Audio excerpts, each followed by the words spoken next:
I'm asking the bigger question of who am I? Who am I really? My answer is I am God's child. I am that which is born of all that is.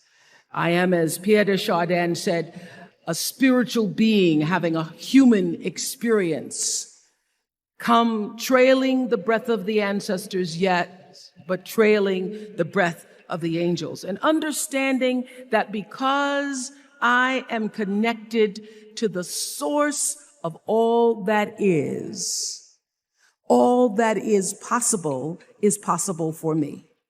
And what do I want? I don't want to just be successful in the world. I don't want to just make a mark or have a legacy. The answer to that question for me is I want to fulfill the highest, truest expression of myself as a human being. I want to fulfill the promise that the Creator dreamed when he dreamed the cells that made up me. What do I want? You must have some kind of vision for your life. Even if you don't know the plan, you have to have a direction in which you choose to go. I never was the kind of woman who liked to get in a car and just go for a ride. You want to be in the driver's seat of your own life, because if you're not, life will drive you. Knowing who you really are in this space and time that we embody. That's number one. What do you want? Who are you? Number two, you must find a way to serve.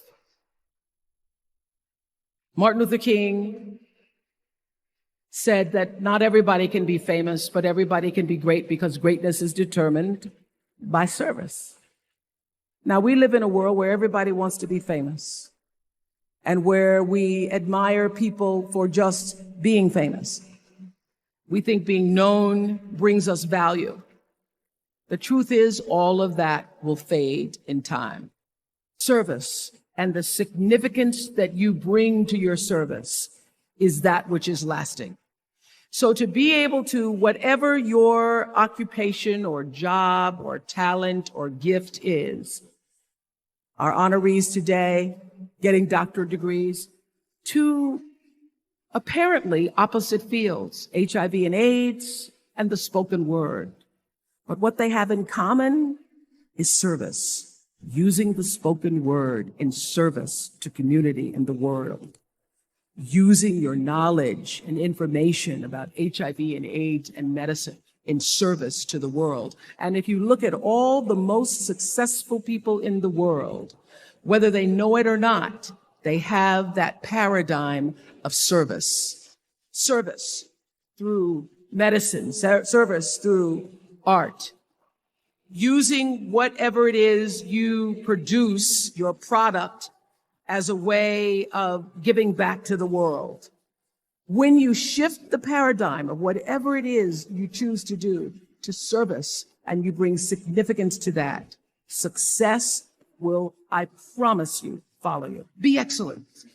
Let excellence be your brand. Everybody talks about building a brand. I never even knew what that was. When people say, you're a brand, I would say, no, I'm just Oprah. What I recognize now is that my choice to, in every way, in every example, in every experience, to do the right thing and the excellent thing is what has created the brand. Years ago, I did an ad for Revlon for an ad they were doing called Unforgettable Women. And what I know is that when you are excellent, you become unforgettable. People remember you. You stand out. Regardless of what it is, you become an unforgettable woman. And that is what we all want. We want to be unforgettable and not forgettable. So doing the right thing, even when nobody knows you're doing the right thing, will always bring the right thing to you. I promise you that. Why? Because the third law of motion is always at work. For every action, there's an equal and opposite reaction. That is so true in all of our lives. Everything you even try to do to me, already done to you. So you don't have to worry about revenge or getting back at somebody, making sure they pay. You just have to do the right thing, and the right thing will follow you even when people don't support it. I remember many times on my show. There are many shows y'all never saw. And the reason you didn't see them is because I got the last vote. The most important thing I have come to know in doing the right thing and making the right choices is understanding what we talked about yesterday. All of you leaving here have the potential for enormous success. There's a price that comes with that. People don't always like you, and they're not always happy for you. And if you surround yourself with people who are not accustomed to your success, they become fearful. They become scared because you are reflecting back something to them that they don't recognize. People who want the best for you want you to be your best. So my greatest advice to you is to surround yourself with people who are going to fill your cup until your cup runneth over. I'm so full, my cup runneth over.